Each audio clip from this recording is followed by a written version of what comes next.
Circuit breaker પર કરવામાં આવતા બ્રેકિંગ કેપેસિટી ટેસ્ટ સમજો. બ્રેકિંગ કેપેસિટી ટેસ્ટ એ સર્કિટ બ્રેકરની ફોલ્ટ ક્લિયરિંગ સમયે રેટેડ શોર્ટ સર્કિટ કરંટને સુરક્ષિત રીતે અટકાવવા એટલે કે બ્રેક કરવાની ક્ષમતા ચકાસવા માટે કરવામાં આવે છે. હવે જ્યારે ફોલ્ટ થાય છે ત્યારે બ્રેકરે ખૂબ જ ઊંચા ફોલ્ટ કરંટને બ્રેક કરવો જોઈએ અને અવરોધવો જોઈએ. આ ટેસ્ટ રીસ્ટ્રાઇક, રીઇગ્નિશન અથવા તો ઇન્સ્યુલેશન ફેલિયર વિના સલામત ઇન્ટરપ્શન એટલે કે વિક્ષેપ સુનિશ્ચિત કરે છે. આ ટેસ્ટ એ ખાતરી કરવા માટે કરવામાં આવે છે કે breaker rated symmetrical short circuit કરંટને ઇન્ટરપ્ટ કરી શકે છે. ઇન્ટરપ્ટરની આર્ક ક્વન્ચિંગ કેપેસિટી તપાસવા માટે ઇન્સ્યુલેશન વિક્ષેપ પછીની ટ્રાન્ઝિયન્ટ રિકવરી વોલ્ટેજ એટલે કે ઇન્ટરપ્શન પછીના ટ્રાન્ઝિયન્ટ રિકવરી વોલ્ટેજ જે ઇન્સ્યુલેશનની અક્રોસમાં એટલે કે કોન્ટેક્સની અક્રોસમાં જોવા મળે છે એનો સામનો કરી શકે છે કે નહીં તેની ખાતરી કરવા માટે અને કોઈ પણ પ્રકારના નુકસાન, વેલ્ડિંગ કે ડિફોર્મેશન એટલે કે વિકૃતિ આવી છે કે કેમ તે ચકાસવા માટે આ ટેસ્ટ કરવામાં આવે છે.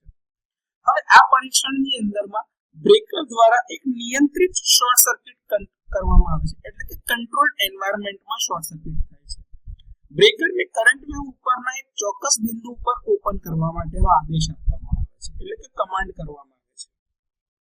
આમાં એક માસ્ટર સર્કિટ બ્રેકર છે અને એના પછી ટેસ્ટ હેઠળ જે સર્કિટ બ્રેકર તમે મૂક્યું છે તે મૂકેલું હોય છે અને બંનેને વારાફરતી ઓન કરવામાં આવશે. હવે બંને બ્રેકર ઓન થયા બાદ તમારે મેકિંગ ઓપરેશન કરવા માટે મેક સ્વિચને ઓન કરવાની રહેશે. જેવી મેક સ્વિચ ઓન થશે એટલે સપ્લાય લોડ સુધી જશે. હવે પરીક્ષણ હેઠળ જે સર્કિટ બ્રેકર રાખ્યું છે એને આપણે જે સમય પર ઓપન કરવું છે તે ઇન્સ્ટન્ટ ઉપર એને ઓપન કરવામાં આવે છે. એ વખતે ઓસિલોગ્રામમાંથી આપણે જે પરીક્ષણ દરમિયાનના જે રીડિંગ લેવાના છે તેમાં recovery voltage, symmetrical breaking current, asymmetrical breaking current, એનું એમ્પ્લિટ્યુડ ફેક્ટર, એની નેચરલ ઓસિલેશનની ફ્રીક્વન્સી અને rate of rise of restriking voltage જેવી રાશિઓ એનું આપણે અવલોકન લઈએ છીએ અથવા તો એનું આપણે રીડિંગ લઈએ છીએ. જો ફોલ્ટ કરંટ સંપૂર્ણપણે ઇન્ટરપ્ટ થઈ જાય તે વખતે કોઈ રીસ્ટ્રાઇક ના થાય અથવા તો રીઇગ્નિશન ન થાય, કોન્ટેક્ટ અને મિકેનિઝમને કોઈ પણ પ્રકારનું નુકસાન ન થાય અને ટ્રિપલ આરવી જે છે એની માન્ય મર્યાદામાં હોય તો બ્રેકર જે છે એને બ્રેકિંગ કેપેસિટી ટેસ્ટ પાસ કર્યો છે એમ કહેવાય. આ પરીક્ષણ એ સાબિત કરે છે કે આપણે જે બી બ્રેકર ટેસ્ટ માટે લીધું છે એ પાવર સિસ્ટમ પર વાસ્તવિક શોર્ટ સર્કિટ થશે એને સુરક્ષિત રીતે ક્લિયર કરી શકે છે. તો સર્કિટ બ્રેકર પર કરવામાં આવતા બ્રેકિંગ કેપેસિટી ટેસ્ટ વિશે આ માહિતી આપી શકાય. સર્કિટ બ્રેકર પર કરવામાં આવતા ડ્યુટી સાયકલ ટેસ્ટ સમજો.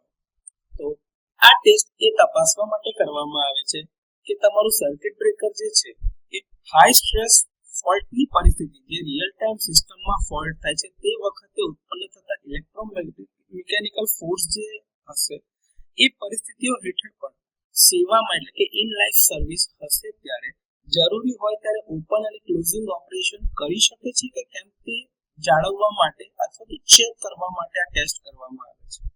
હવે સર્કિટ બ્રેકરનો ડ્યુટી સાયકલ ટેસ્ટનો જે સિક્વન્શિયલ ઓર્ડર એટલે કે માનક ક્રમ જે કહીએ એ છે ઓપન, થોડા સમયનો ટાઈમ ડિલે, એના પછી ક્લોઝિંગ ફોલોડ બાય ઓપનિંગ એટલે કે તમારે ક્લોઝ કરી દેવાનું મેકિંગ ઓપરેશન ને તરત ઓપનિંગ ઓપરેશન તો ફોલ્ટ હજી પણ યથાવત હોય તો ત્યારબાદ એક ટાઈમ ડિલે આવશે જે અગાઉના ટાઈમ ડિલે કરતાં થોડો વધારે હશે અને ત્યારબાદ ફરીથી ક્લોઝિંગ ઓપરેશન કરવાનું અને જો ફોલ્ટ રહી જાય તો ઓપન કરી દેવાનું છે. ત્યારબાદ ફોલ્ટને મેન્યુઅલ ક્લિયર કરવું પડે. તો આ એનો ઓપરેટર સિક્વન્સ છે જેમાં O dash T dash CO dash T dash CO આવી રીતે એનો ઓપન ક્લોઝ કરવામાં આવે છે. હવે એના ઓટો રિક્લોઝિંગ અને સિસ્ટમમાં આવતા ફોલ્ટ દરમિયાન સર્કિટ બ્રેકર કેવી રીતે વર્તે છે એનું અનુકરણ કરે છે તે ચકાસવા માટે ડ્યુટી સાયકલ ટેસ્ટ હોય છે. આ ડ્યુટી સાયકલ ટેસ્ટ જે છે એ અલગ અલગ રીતે કરવામાં આવે છે. એમાં એક પ્રકાર એવો છે કે જેમાં તમે બ્રેકિંગ ઓપરેશન કરો છો, ત્યારબાદ 3 મિનિટનો ડિલે, ત્યારબાદ ફરીથી બ્રેકિંગ, ત્યારબાદ ફરીથી 3 મિનિટનો ડિલે અને બ્રેકિંગ ઓપરેશન. તો આ ટેસ્ટ જે છે એની રેટેડ સિમેટ્રિકલ બ્રેકિંગ ક્ષમતાના 10%, 30% અને 60% પર કરવામાં આવે છે. અહીંયા B નો અર્થ થાય છે હંમેશા બ્રેકિંગ ઓપરેશન અને 3 જે છે એ 3 મિનિટનો ટાઈમ ડિલે સૂચવે છે.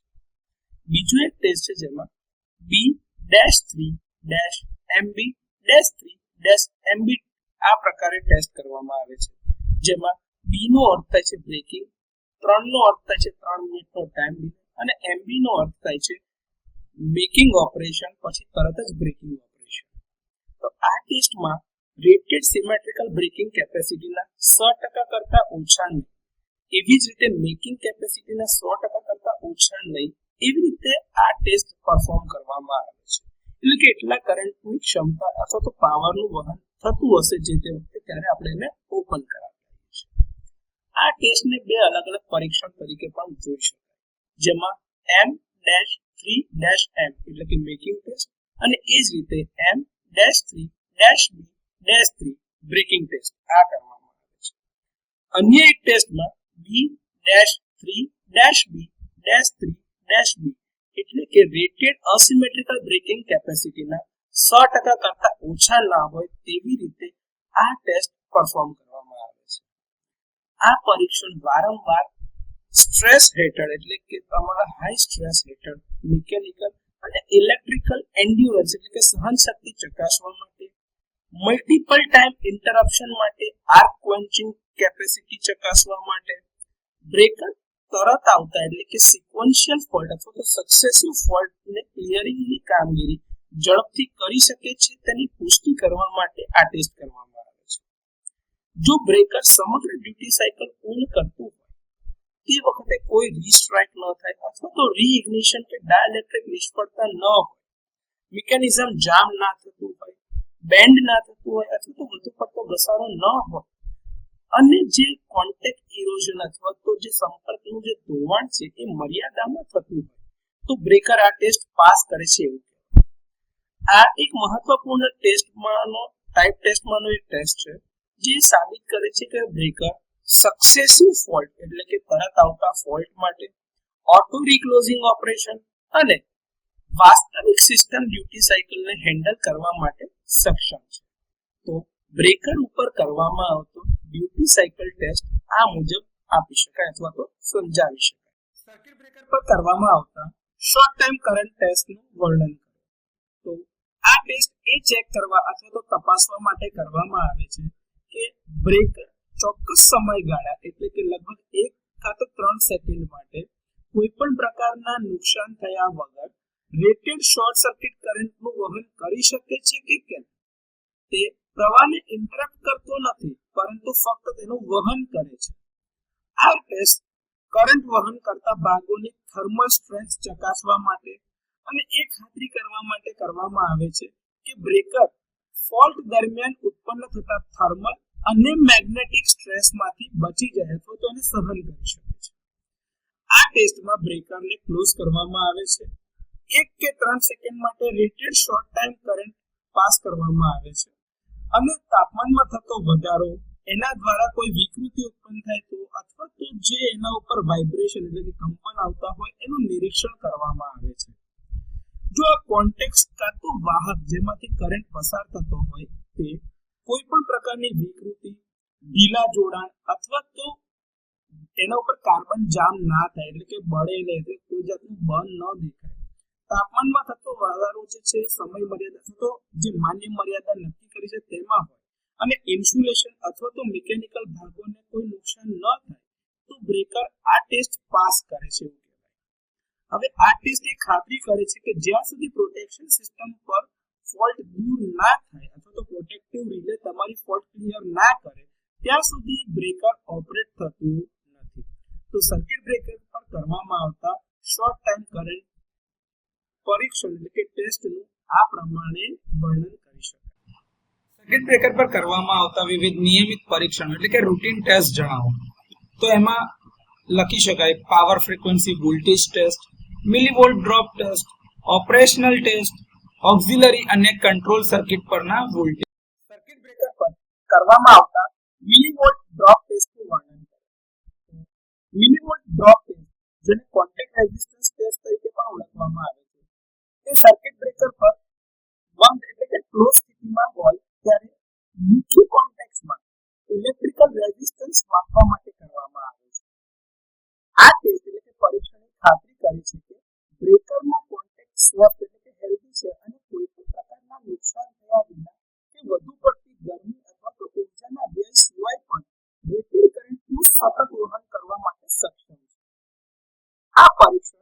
બ્રેકર કોન્ટેક્ટ રેઝિસ્ટન્સમાં આપવા એના ફોલ્ટ જેમ કે આર્કિંગથી થતું હીટિંગ અથવા તો એનું જે ધોવાણ થાય ઓક્સિડેશન અથવા બેઝથી થતું નુકસાન લૂઝ અથવા તો ખોટી રીતે ગોઠવાયેલા કોન્ટેક્ટ અથવા તો હાઈ કોન્ટેક્ટ ફિલ્ડ અથવા જે ઘસારો લાગે છે એ તપાસવા માટે આ પ્રકારનો ટેસ્ટ કરવામાં આવે છે. ઓછી રેઝિસ્ટન્સ જે છે એ સારી વાહકતા અને ઓછી ઉર્જાનો વ્યય સુનિશ્ચિત કરે છે, જ્યારે હાઈ રેઝિસ્ટન્સ જે છે એ ઢીલા કોન્ટેક્ટને સૂચવે છે. જે લોકલ હીટિંગ નુકસાનનો જે વધારો થાય છે, જે તમારે જે લોસ થતા હોય છે એમાં જે વધારો થશે તે અને નિષ્ફળતા એટલે કે એના ફેલિયર તરફ એને દોરી શકે છે. હવે સૌપ્રથમ ખાતરી કરો કે બ્રેકર તમારું ક્લોઝ પોઝિશન એટલે કે ઓન પોઝિશનમાં છે બન્યું છે. ત્યારે કરંટના જે કોન્ટેક્ટ છે એના બંને છેડાઓને જોડવાના છે અને બ્રેકર ટર્મિનલ્સ ઉપર વોલ્ટેજના બંને લીડ્સને લગાડો પેરેલલમાં, જેથી કરીને કેલ્વિન 4 વાયર મેથડ પ્રમાણેનું કનેક્શન થાય અને એની અક્રોસમાં વોલ્ટેજ મળે અને એમાંથી કરંટ પાસ થતો થાય. હવે બ્રેકર દ્વારા જાણીતો સ્થિર ડીસી કરંટ દાખલ કરવામાં આવે છે. સામાન્ય રીતે 50 એમ્પિયર 100 એમ્પિયર અથવા તો એનાથી વધુ બ્રેકરના રેટિંગના આધારે નક્કી થશે. માઇક્રો ઓહ્મમીટર અથવા તો ડક્ટર ટેસ્ટર વડે કોન્ટેક્ટ ઉપર વોલ્ટેજ ડ્રોપ માપવામાં આવે છે, જે મિલીવોલ્ટ્સમાં હશે. તેથી મિલીવોલ્ટ ડ્રોપ ટેસ્ટ એ સર્કિટ બ્રેકર કોન્ટેક્ટના મિકેનિકલ અને ઇલેક્ટ્રિકલ સ્વાસ્થ્યની ખાતરી કરવા માટે ઉપયોગમાં લેવાતો એક મહત્વપૂર્ણ ડાયગ્નોસ્ટિક ટેસ્ટ છે. તેના દ્વારા ઘસારો, કાટ અથવા તો ખોટી ગોઠવણીનો જે પ્રારંભિક સંકેત થશે તે પૂરો પાડે છે. ઓપરેશન દરમિયાનના ઓવરહીટિંગ, કાર્યક્ષમતામાં થતો ઘટાડો અને આપત્તિજનક નિષ્ફળતાઓને રોકવા માટે મદદ કરે છે. તો સર્કિટ બ્રેકર પર કરવામાં આવતા મિલીવોલ્ટ ડ્રોપ ટેસ્ટ અથવા તો કોન્ટેક્ટ રેઝિસ્ટન્સ ટેસ્ટને આ રીતે સમજાવી. સર્કિટ બ્રેકર પર કરવામાં આવતા ઓપરેશનલ ટેસ્ટ સમજાવો. તો સર્કિટ બ્રેકર પર કરવામાં આવતા મુખ્ય રૂટીન પરીક્ષણોમાંનું એક ઓપરેશનલ ટેસ્ટ છે, જે ખાતરી કરીને કહી શકે છે કે સામાન્ય ઓપરેટિંગ કન્ડિશન્સની અંદરમાં પણ તમે જોઈતી સ્વિચિંગ અને પ્રોટેક્ટિવ કાર્યો આ બ્રેકર દ્વારા યોગ્ય રીતે થાય છે કે કેમ.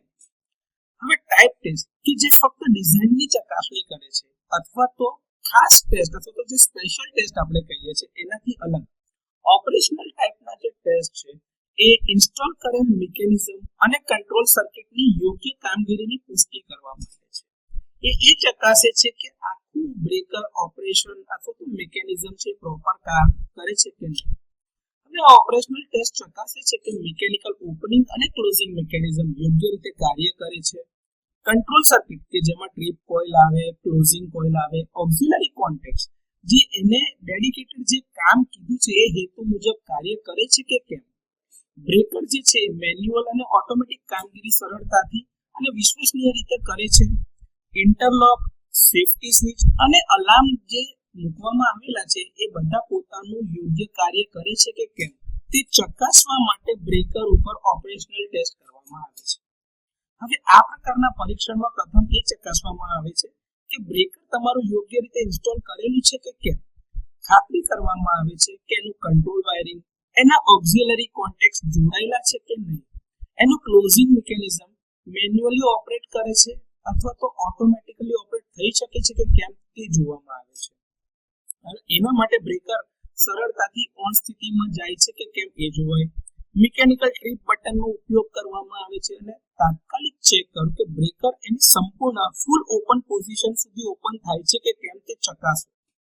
ઇલેક્ટ્રિકલ ક્લોઝિંગ સિગ્નલને ઓન કરો અને ક્લોઝિંગની પ્રક્રિયા પણ ચકાસો કે ભાઈ બ્રેકર કમ્પ્લીટ ક્લોઝ પોઝિશનમાં આવે છે કે નહીં. કંટ્રોલ રિલે અથવા તો ટેસ્ટ સ્વિચમાંથી ટ્રીપ સિગ્નલ આપો. પ્રતિબંધિત કામગીરી એટલે કે જે અનઅવોઇડેબલ પરિસ્થિતિ કે જે જરૂરી નથી અને ખોટી માલ ફંક્શનિંગ વાળી ઓપરેટિંગ સિક્વન્સ છે એ કરી જુઓ. જો એ કરવા જઈએ અને ઇન્ટરલોક એ પરિસ્થિતિ અથવા તો ઓપરેશનને અટકાવે તો સમજો કે બ્રેકરનું કામ બરોબર થઈ રહ્યું છે. વિશ્વસનીયતા ચકાસવા માટે એને વારંવાર ચાલુ બંધ કરો, સ્વિચિંગ સાયકલ ચેક કરો. બ્રેકર પરીક્ષણમાં પાસ થાય છે જો તે વિલંબ એટલે કે કોઈ પણ પ્રકારના ડીલે અથવા તો અસામાન્ય અવાજ વિના ઓપન અને ક્લોઝ થાય. ટ્રીપ કમાન્ડ રેટેડ ઓપરેશનલ સમયની બહાર અથવા તો અંદર એટલે બ્રેકરનું ઓપરેશન એના જે ટાઈમ આપેલો છે એ ટાઈમમાં જ થતું હોય એ ચેક કરવાનું. બધા ઓક્સિલરી કોન્ટેક્ટ્સ અને મુખ્ય કોન્ટેક્ટ એકબીજા સાથે યોગ્ય રીતે સુસંગત એટલે કે કોઓર્ડિનેટેડ હોવા જોઈએ. કોઈ મિકેનિકલ જામ, કોન્ટેક્ટ બાઉન્સ અથવા તો લૂઝ અથવા તો સ્લગિશ રિસ્પોન્સ કે જે ધીમી ગતિ કહીએ આવું હોવું જોઈએ નહીં. આમાંથી કશું બી જો ના હોય તો બ્રેકર આ ટેસ્ટ પાસ કરે છે એવું કહેવાય. આ બ્રેકરના વિશ્વસનીય, રિલાયેબલ, વાસ્તવિક પરિસ્થિતિ વખતના સંચાલનને સુનિશ્ચિત કરે છે. પ્રોટેક્ટિવ રિલે અને સ્કાડા સિસ્ટમ સાથે તેની સુસંગતતા એટલે કે કોઓર્ડિનેશનની પુષ્ટિ કરે છે અને સિસ્ટમને એનર્જાઇઝ કરતા પહેલા મિકેનિકલ ઘસારો, વાયરિંગમાં આવતી ભૂલો અને લિંકેજ સમસ્યાઓ શોધવામાં મદદ કરે છે. તો સર્કિટ બ્રેકર પર કરવામાં આવતા ઓપરેશનલ ટેસ્ટ એ ખરેખર એનું ઓપરેટિંગ મિકેનિઝમ, એના કંટ્રોલ લોજિક્સ અને એના ઓપરેશન સિક્વન્સ એ બરોબર કામ કરે છે કે નહીં એ ચકાસવા માટેનો એક મહત્વનો ટેસ્ટ છે જે દરેક બ્રેકર પર કરવામાં આવે. સર્કિટ બ્રેકર પર કરવામાં આવતા ઓક્ઝિલરી અને કંટ્રોલ સર્કિટ વોલ્ટેજ ટેસ્ટનું વર્ણન કરો. તો સર્કિટ બ્રેકરના ઓક્ઝિલરી અને કંટ્રોલ સર્કિટમાં ક્લોઝિંગ અથવા તો tripping point, spring charging motor, lamp indication, relay, heater circuit અને ઇન્ટરનલ જેવા અનેક કમ્પોનન્ટ્સનો સમાવેશ થાય છે. અને આ સર્કિટ ખૂબ જ ઓછા કંટ્રોલ વોલ્ટેજ ઉપર કાર્ય કરે છે. લગભગ તમે વાત કરીએ તો ડિઝાઇનના આધારે કાં તો 24 વોલ્ટ, 30 વોલ્ટ, 48 વોલ્ટ, 110 વોલ્ટ અથવા તો 200 વોલ્ટ, 220 વોલ્ટ, એસી અથવા તો ડીસી ગમે તે ડિઝાઇનના આધારે વોલ્ટેજ હોઈ શકે છે. ઓક્ઝિલરી અને કંટ્રોલ સર્કિટ વોલ્ટેજ ટેસ્ટ એ ખાતરી કરવા માટે હાથ ધરવામાં આવે છે કે આ બધા જ કમ્પોનન્ટ્સ રેટેડ કન્ડિશનના મેક્સિમમ, મિનિમમ અને રેટેડ કંટ્રોલ વોલ્ટેજ ઉપર યોગ્ય રીતે વિશ્વસનીય કામગીરી કરી શકે છે કે કેમ. આ પરીક્ષણનો હેતુ rated control voltage, minimum operating voltage એટલે કે લઘુત્તમ ઓપરેટિંગ વોલ્ટેજ અને મહત્તમ ઓપરેટિંગ વોલ્ટેજ ઉપર બધા જ ઓક્ઝિલરી ઉપકરણો જે એની સાથે લાગેલા છે, જે અગાઉ આપણે વાત કરીએ એની કામગીરી ચકાસવાનું છે. ઉપરાંત ખાતરી કરવા માટે કે બ્રેકર યોગ્ય રીતે બંધ થાય છે અને ટ્રીપ થાય છે, સ્પ્રિંગ ચાર્જિંગ મોટર યોગ્ય રીતે કાર્ય કરે છે, બધા ઇન્ડિકેશન એટલે કે સૂચક અને અલાર્મ સર્કિટ યોગ્ય રીતે કાર્ય કરે છે અને ઇન્ટરલોક યોગ્ય રીતે રિસ્પોન્સ આપે છે. અસામાન્ય વોલ્ટેજ પરિસ્થિતિઓ જેવી કે કાં તો બેટરી વોલ્ટેજ ડાઉન થઈ જાય એટલે કે ઓછા વોલ્ટેજ એટલે કે લો વોલ્ટેજ પર અથવા તો હાઈ વોલ્ટેજના સર્જ આવે કાં તો વોલ્ટેજ વધી જાય એટલે વોલ્ટેજ ફ્લક્ચ્યુએશન જે કહી શકાય. આ દરમિયાન વિશ્વસનીય કામગીરીની પુષ્ટિ કરવા માટે પણ આ ટેસ્ટ કરવામાં આવે છે. હવે આ પરીક્ષણમાં બધા જ કંટ્રોલ સર્કિટ જે કમ્પોનન્ટ છે એના ઉપર રેટેડ વોલ્ટેજ એટલે કે 110 વોલ્ટ કે 220 વોલ્ટ ડીસી લગાડવામાં આવે છે અથવા તેને આપવામાં આવે છે. અને સર્કિટ બ્રેકરનું closing operation, tripping operation, indication જે લેમ્પ જે હોય છે આમાં 3 લેમ્પ હોય, એક ચાલુ એટલે કે ઓન, બીજો છે ઓફ અને ત્રીજું છે સ્પ્રિંગ ચાર્જિંગ. આ ત્રણે ઇન્ડિકેશન ગ્લો થાય છે એટલે કે લેમ્પ એની ઉપરમાં ઝબકે છે કે કેમ એ ચકાસવાનું. કોઇલનો વપરાશ એટલે કે જે કરંટનું માપન જે આપણે કરવું છે તે બરોબર છે કે કેમ. અને સ્પ્રિંગ ચાર્જિંગ મોટર જે છે એના ઓપરેશનને આમાં ચકાસવામાં આવે છે. ત્યારબાદ આપણે જે રેટેડ વોલ્ટેજ પર આ ટેસ્ટ કરી એવી રીતે કંટ્રોલ વોલ્ટેજની કિંમત ઓછી કરીને એટલે કે રેટેડ કરતા ઓછા વોલ્ટેજ પર લગભગ 25 થી 30% ઓછા વોલ્ટેજ એટલે કે સામાન્ય રેટેડ વોલ્ટેજના 70 થી 85% જેટલા વોલ્ટેજ એને આપવામાં આવે છે. અને એ ચેક કરવામાં આવે છે કે બ્રેકર તમારું સફળતાપૂર્વક ટ્રિપ પણ થવું જોઈએ અને ક્લોઝ પણ થવું જોઈએ. મોટર ચાર્જિંગ શરૂ થઈ શકે છે અને સાથે સાથે એ મોટર જે છે ધીમે ધીમે ઓપરેટ થાય કારણ કે તમે આપેલા સપ્લાય વોલ્ટેજ રેટેડ કરતા ઓછા છે તો એ સ્વીકાર્ય અથવા તો એ પરમિસિબલ છે, એ ગણી શકાય. મહત્તમ કંટ્રોલ વોલ્ટેજ એને આપવામાં આવે છે સામાન્ય રીતે રેટેડ વોલ્ટેજના 10 થી 20% વધારે એટલે કે 110% થી 120% જેટલા વોલ્ટેજ આપવામાં આવે છે.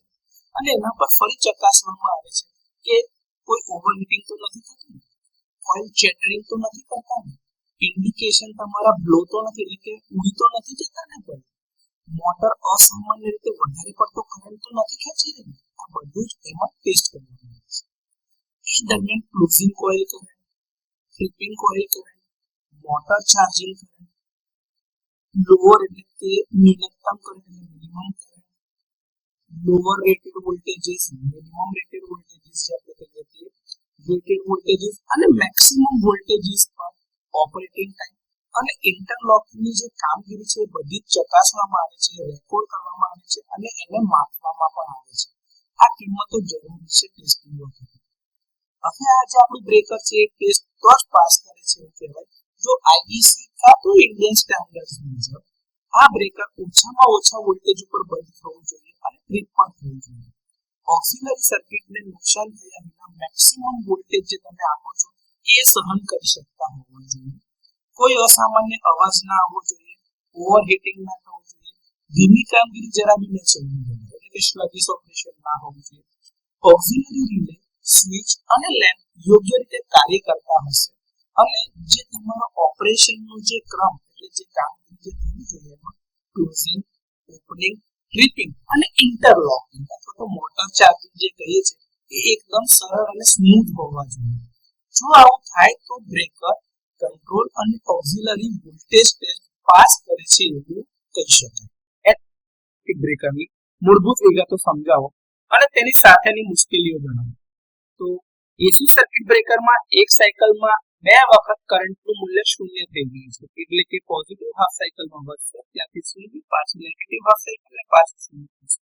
તેથી એસી સર્કિટ બ્રેકરમાં જ્યારે કરંટ 0 માંથી પસાર થાય છે ત્યારે સર્કિટ ખુલે છે, એટલે કે ઓપન થાય છે. અને મુખ્ય પ્રશ્ન એ કે આર્કના રિસ્ટ્રાઇકિંગને અટકાવવા જે જરૂરી છે તે પ્રશ્ન આમાં રહેશે જ નહીં, કારણ કે તે વખતે સર્કિટ બ્રેક થઈને ઓપન થઈ જશે. જ્યારે ડીસી સર્કિટ બ્રેકરમાં કરંટ ક્યારેય શૂન્યમાંથી પસાર થતો નથી, તેથી શોર્ટ સર્કિટ કરંટને કોઈપણ રીતે શૂન્ય મૂલ્ય પર લાવવો જરૂરી બને છે.